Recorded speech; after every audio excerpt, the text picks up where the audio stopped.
সুপ্রিয় শিক্ষার্থী আসসালামু আলাইকুম। ষষ্ঠ শ্রেণী বাংলা পঞ্চম অধ্যায় দ্বিতীয় পরিচ্ছেদের বলি ও লিখি। আমার দেখা নয়াসিন রচনায় লেখক যা বলেছেন তা নিজের ভাষায় বলো এবং নিজের ভাষায় লেখো। তো এখানে আমরা নিজের ভাষায় নয়াসিন সম্পর্কে আমরা কিছু লিখব। চলো সঠিক উত্তরে আমরা চলে যাই। বলি ও লিখি। আমার দেখা নয়াসিন রচনায় লেখক যা বলেছেন তা নিজের ভাষায় বলো এবং নিজের ভাষায় লেখো, এটাই। তো সঠিক উত্তর আমরা নিচে দিয়ে দিয়েছি, একটু ভালো করে দেখে নাও।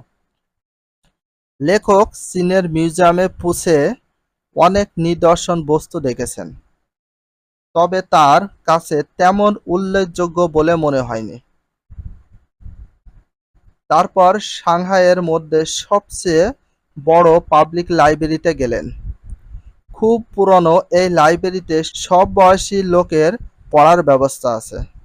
পাশে রয়েছে একটি মাঠ, সেখানে বসা ও পড়াশোনা করার ব্যবস্থা রয়েছে।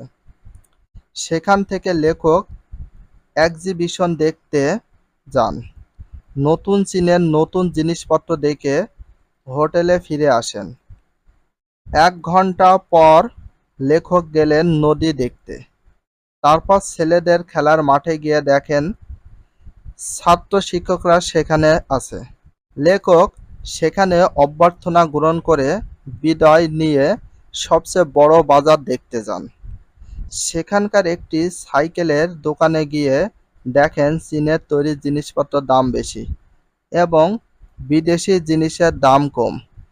জানতে পারলেন চীনারা তাদের দেশি পণ্য বেশি দামে হলেও কেনে, কিন্তু বিদেশি পণ্য তেমন কেনে না।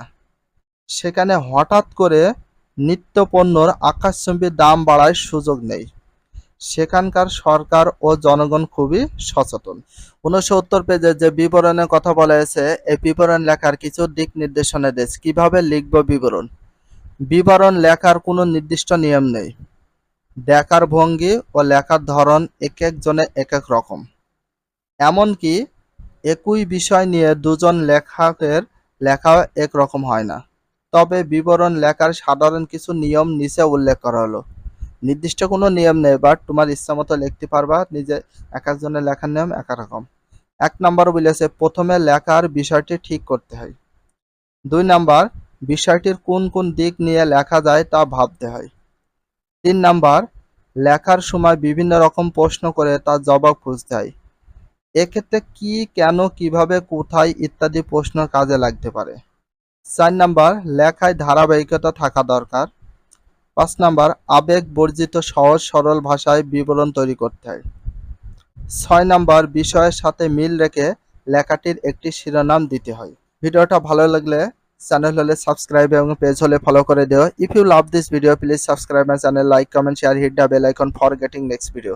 So everyone take care, love you, Allah Hafiz, bye bye.